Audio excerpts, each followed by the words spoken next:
When the first Mughal Emperor Babur arrived in India, his initial reaction was, "The food here sucks." No, seriously. Babur was from Uzbekistan, a land where the most common dishes were meat based, where they grew exotic fruits like melons, apricots, grapes, and peaches, and where they made fluffy bread cooked in giant tandoors. In India, he saw that most people were eating rice or khichdi or some kind of vegetable dish.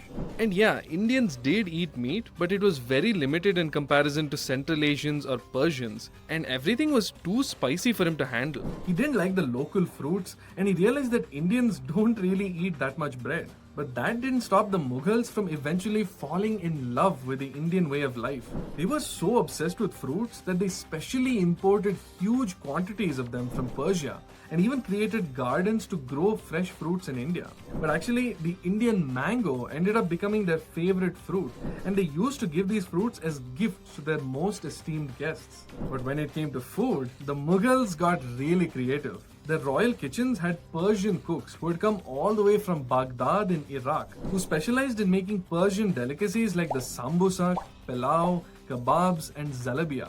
But they also hired hundreds of Indian cooks who specialized in using local spices and ingredients. Together, they collaborated to create the modern Indian versions of these dishes: the samosa, biryani, shami kebab, and jalebi. It was really the Mughals who popularized the use of tandoors to cook meat and breads like naan and roti.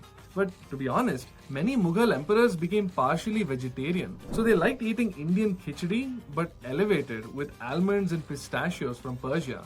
And they were so famous across India that everyone from wealthy nobles to ordinary people started to imitate Mughlai cuisine. Even after the Mughals began to decline, their cooking techniques were copied by the Nawabs of Lucknow, who created galauti kebabs and Awadhi biryani. In Hyderabad, the Nizams created keema, halim, and Hyderabadi biryani.